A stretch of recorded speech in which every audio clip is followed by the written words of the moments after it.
যে জুলাই গণঅভ্যুত্থানের মাধ্যমে নতুন বাংলাদেশ, যে জুলাই গণঅভ্যুত্থানের ধারাবাহিকতায় আজকে সংসদ, যে জুলাই গণঅভ্যুত্থানের ধারাবাহিকতায় আজকে ট্রেজারি বেঞ্চের সরকার গঠন করেছেন যারা, আজকের এই মহান সংসদে জুলাইকে আননেসেসারি বলা হয়েছে, জুলাই আলোচনাকে।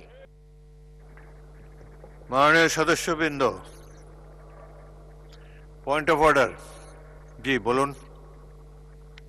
তো দুঃখজনকভাবে যে জুলাই গণঅভ্যুত্থানের মাধ্যমে নতুন বাংলাদেশ, যে জুলাই গণঅভ্যুত্থানের ধারাবাহিকতায় আজকে সংসদ, যে জুলাই গণঅভ্যুত্থানের ধারাবাহিকতায় আজকে ট্রেজারি বেঞ্চের সরকার গঠন করেছেন যারা, আজকের এই মহান সংসদে জুলাইকে আননেসেসারি বলা হয়েছে, জুলাই আলোচনাকে।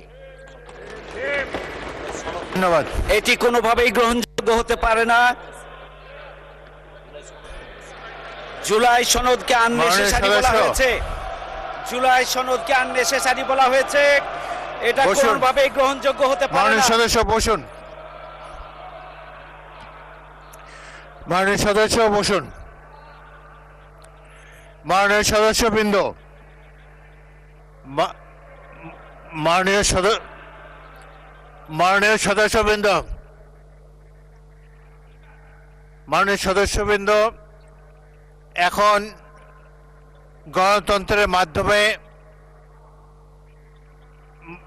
মাননীয় সদস্যবৃন্দ আমাকে অ্যাড্রেস করে কথা বলবেন। আপনারা যা কিছু বলবেন স্পিকারকে অ্যাড্রেস করে বলবেন।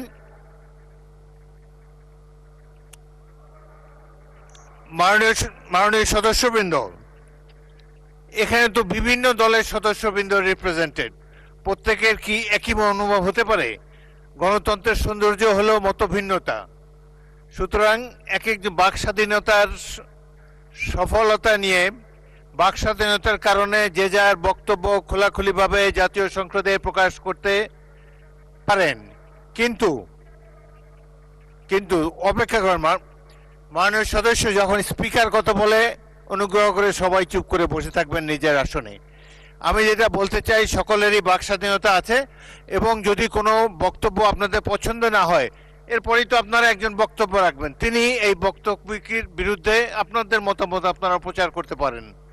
সুন্দর শালীনভাবে যে যার বক্তব্য জাতীয় সংসদে রাখবেন, এটাই আমরা আশা করি। অহেতুক একজন বক্তাকে কেউ ডিস্টার্ব করবেন না। আপনার টার্ন যখন আসবে আপনি আপনার বক্তব্য সুবিধা মতো ভাবে দেবেন। মাননীয় সদস্যবৃন্দ, সংসদের বৈঠক মাগরিবের নামাজের জন্য 30 মিনিটের বিরতি দেওয়া হলো।